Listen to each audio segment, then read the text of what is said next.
Hey everyone, Mr. Happy here and welcome to my guide to Mount Gulg, a level 79 dungeon in the Shadowbringers main scenario. If you're watching this and it's your first time doing the dungeon as part of the main scenario, try using the trust system instead. This allows you to do the dungeon with NPCs from the story and experience the dungeon authentically without a guide. Otherwise, let's get started. This dungeon is broken up into 3 bosses with trash in between. Probably tighter here than that at this point. To skip to a specific boss, please use the timestamps in the description. Trash leading up to the first boss, mostly made up of generic Sin Eaters. There's some good scenery here, and as you advance, you'll be forced to clear out whatever Sin Eaters stand in your way before you can continue at certain parts. Avoid the tail swipes on the Manticores, and you'll be at the first boss quickly enough. The first boss is Forgiven Cruelty. Cyclone Wing is its room-wide AoE, and Rake is its tank buster. For the most part, the boss just alternates between using Lumen Infinitum and Typhoon Wing. Lumen Infinitum is just a line AoE aimed at a random player, so stay away from the front of the boss when you see him casting this. Typhoon Wing has the boss go to the center of the room and channel 3 tornadoes out of his hitbox. A conal AoE will hit in the direction each tornado is facing. Later in the fight, several wind orbs will spawn during Typhoon Wing as well, exploding in an AoE around them when the cast finishes. Just stay away from the sides the tornado are facing and the orbs and you'll be fine. Don't forget, there is an orb under the boss. The trash leading up to the second pull is just more Sin Eaters. There are Demon Wall type Eaters now that spam conal AoEs on the party at certain points. The AoEs here get pretty hard to see, so try adjusting your gamma correction if you're having issues here. Oh, and you can stun/interrupt Punitive Light from the Forgiven Prejudice mobs to help reduce party damage. Clear out a few trash packs and you're on to boss number 2. The second boss is Forgiven Whimsy. Sacrament of Penance is the room-wide AoE here, and Catechism is the tank buster. The primary mechanic is Exegesis. Notice how the arena has 9 panels, and the boss has 9 panels with faces placed on some of them. When the boss casts Exegesis, faces matching the arena's panels will explode for AoE damage plus vuln stacks.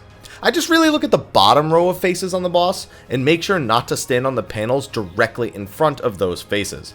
The patterns are symmetrical, so there's no need for you to be able to see the entire side of the boss. As the fight goes on, the boss does throw some other attacks in here. Judgment Day summons a couple of meteors players need to stand under before they hit the ground. Nothing special. More deadly is the orbs the boss summons. These do a donut AoE each, and the boss does Exegesis at the same time. You basically need to hide in safe spots that won't get hit by Exegesis or a donut AoE. If you're with trusts, they reliably dodge this, so just follow them. Repeat this over and over, and you're good to go. The trash on the way to the final boss, mostly the same stuff. Dodge AoEs, kill Sin Eaters, profit. There are more Forgiven Prejudice mobs you can silence, and the last trash mob is a giant toothpaste monster who slams on the ground while orbs fire line AoEs at you. Cool. Dodge everything and you're on to the final boss. The final boss is Forgiven Obscenity. I'm probably going to pronounce some things wrong here, so please forgive me. Horizon Fortissimo is the room-wide AoE, and the boss has no actual tank buster, just does a couple of strong auto attacks. The boss will use Divine Diminuendo to do a point-blank AoE, but that will change soon enough. The boss gets empowered very quickly, and Divine Diminuendo becomes a point-blank AoE with several donut AoEs expanding outward. The easiest way to dodge this is to stand just outside of the boss's AoE under her body without moving too far out. The boss also gets access to Conviction Marcato. This fires a line AoE in front of the boss and directly out from each portal along her sides. So get away from the front and the light portals around her. After showing you both those attacks, the boss casts Penance Pianissimo to shrink the arena before using Feather Marionette. This creates 4 unempowered copies of her that just use the basic line AoE for Marcato and the unempowered Divine Diminuendo. The first pattern has the clones come down one at a time, with the boss appearing last. Since the boss's attacks are still empowered, you'll want to find the empowered boss and go stand just outside the real boss's Divine Diminuendo like you did earlier. She then jumps again and does Conviction Marcato, just dodge the portals and the front of the boss while staying out of the various other line AoEs and you're all good.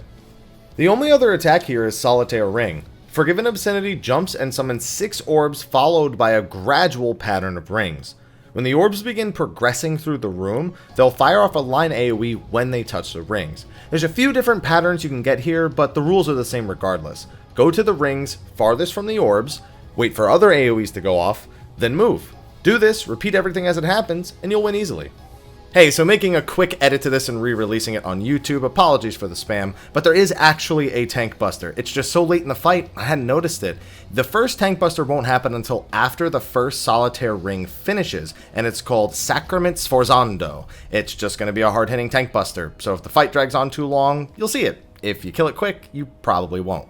And that's going to be a wrap for my guide to Mount Gulg. Be on the lookout for the remaining dungeon guides and of course the various other guides for Shadowbringers. You know we're going to be making tons of videos over the next several weeks for the launch. Anyway, I will see all of you in the next one, and until then, take care.